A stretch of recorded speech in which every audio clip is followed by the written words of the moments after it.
नहीं, इसको देखो पहले तय कर लेना चाहिए था मेरे हिसाब से। चुनाव आयोग के पास ये केस का मेरे ख्याल से 5-6 महीने हो गए, तो उसको पहले ही तय कर लेना चाहिए, क्योंकि जब आदमी कोई भी उपचुनाव इस मामले में महत्वपूर्ण होता है। ये दिखाता है कि ज़मीनी स्तर पर कौन से शिवसेना पर लोग अपनी मुहर लगाना चाहते हैं। और राजनीति में सबसे बड़ा इंडिकेशन तो इलेक्शन से आता है, चुनाव से आता है, तो इनको पहले तय कर लेना चाहिए था। और जो हम खबर सुन रहे हैं कि जो मुख्यमंत्री हैं उनका जो शिवसेना है वो शायद चुनाव में खड़ी भी नहीं हो रही है, तो अगर ऐसा केस है तो फिर सिंबल की कोई लड़ाई नहीं है, तो जो शिवसेना थी उसको ही देना चाहिए था उसका सिंबल। तो मुझे ये एक बात तो साफ है कि जो जिस तरीके से, जिस जल्दी से और जिस गंभीरता से इलेक्शन कमीशन को उस पूरे मसले को लेना चाहिए, दुर्भाग्य से वो नहीं ले रही है। तो बात करते हैं दिल्ली के मुख्यमंत्री अरविंद केजरीवाल। उन्होंने कहा कि मेरा जन्म कृष्ण जन्माष्टमी के दिन हुआ, भगवान कृष्ण ने मुझे एक काम देकर भेजा है, मुझे इन कंसों की औलादों का सफाई करना है, जनता इनसे जनता को मुक्ति दिलानी है। केजरीवाल ने ये किसी व्यक्ति या पार्टी का नाम नहीं लिया, मगर नहीं, पर ये देखिए, ये मेरे हिसाब से ये बहुत आपत्तिजनक बात है। धर्म का इस तरीके से इस्तेमाल करना, अपने आप को किसी ईश्वर से जिसकी प्रति लोगों की भक्ति भावना उसके साथ जोड़ना और बाकी व्यक्तियों को कंस जैसा नाम देना बहुत बहुत गलत बात है। ये दिखाता है कि ये आदमी किस घटिया स्तर तक पहुंच सकता है। आपका राजनीतिक किसी के साथ द्वेष हो सकता है, आपको मतलब आप कंस जैसी भाषा इस्तेमाल करें, अपने आप को भगवान का अवतार या भगवान के आशीर्वाद दिया हुआ भेजे, ये बहुत ही गलत बात है।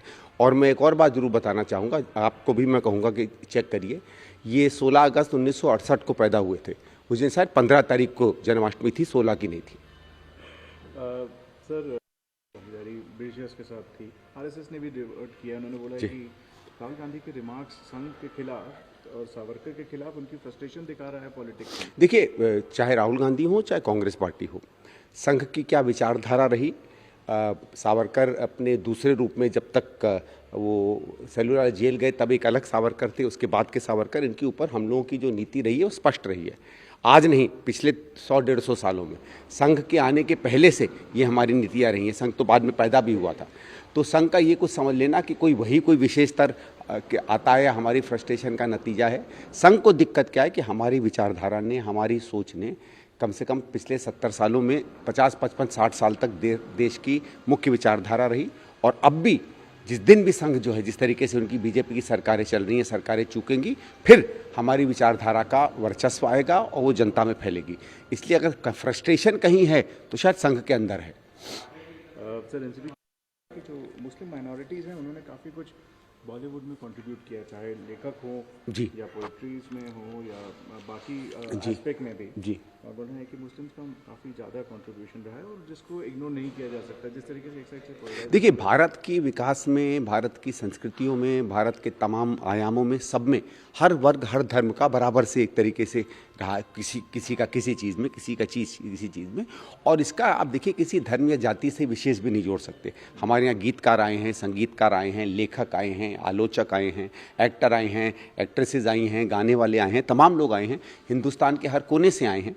और ये बात भी है कि अगर कोई ये दिखाना चाहे कि हिंदुस्तान की संस्कृति और हिंदुस्तान के कल्चर के विकास में सिर्फ कुछ ही लोगों का योगदान रहा, तो उस मामले में अगर उस संदर्भ में देखा जाए तो शरद पवार जी का स्टेटमेंट सही है, ये दिखाते हुए कि हर वर्ग के, हर समुदाय के, हर धर्म के लोगों ने आगे बढ़ चढ़ के इस देश की कल्चर को, इसकी परफॉर्मिंग आर्ट्स को आगे बढ़ाया है और एक तरीके से दुनिया में हम लोगों को एक नया नाम भी दिया है, एक नया चेहरा भी दिया है। कांग्रेस ने प्रॉमिस किया था उसका को रिमूव करने के लिए, ये अपीजमेंट की एक कोशिश थी। देखिए, पहली चीज़ तो हमने कभी नहीं कहा कि हम असफा को हटाएंगे। हमने हमेशा कहा था कि असफा के अंदर कुछ ऐसे आयाम हैं जिनको तब्दीली की आवश्यकता है। उस समय भी मुझे याद है, हमारे जो रक्षा मंत्री थे और जो गृह मंत्री थे, सब ने कहा था कि फौज से बात करके कुछ ऐसे विषय निकले थे जिसमें सरकार का मत था कि कुछ तब्दीलियां लानी चाहिए। आफ्सा को हटाने की कभी बात ही नहीं थी। और ये बात क्यों नहीं कहती है अमित शाह की, आफ्सा लाई भी तो कांग्रेस ही थी, ये कोई बीजेपी या कोई और थोड़ी लाया था। जब नॉर्थ ईस्ट में दिक्कतें आई थीं और वहाँ फौज का इस्तेमाल करना पड़ा था, तब आफ्सा लाई गई थी। फौज को एक विशेष सुरक्षा प्रदान करने के लिए उसी को फिर और स्टेट्स में भी लगाया गया है। हमने हमेशा आफ्सा का संरक्षण किया है और बात केवल आफ्सा में कुछ तब्दीलियों को लाने की थी, क्योंकि समय समय में किसी भी कानून में हकीकत लगती है, हकीकत दिखती है तो लगता है कि शायद कुछ तब्दीलियाँ लानी चाहिए। प्रश्न कहा है कि वो इम्प्लीमेंट करेंगे जो उदयपुर डिक्लेरेशन में प्रपोजल था जी। कि 50% पार्टी की पोस्ट बिलो 50 को ऑफर होगी जी। अगर वो चुन के आते हैं तो कैसे देखते हैं आप? ठीक है, देखिए उदयपुर डिक्लेरेशन तो कांग्रेस के करीबन 100-200 लोग चुने गए थे, उन्होंने उसको माना था और उसको लेके गए थे। तो अच्छा है, जो भी अध्यक्ष बनेगा उसको भी उदयपुर डिक्लेरेशन के साथ साथ बहुत से और डिक्लेरेशंस हैं, बहुत से और हमारे सामने चुनौतियां हैं, उसको सामने लाकर उन पर काम करना पड़ेगा।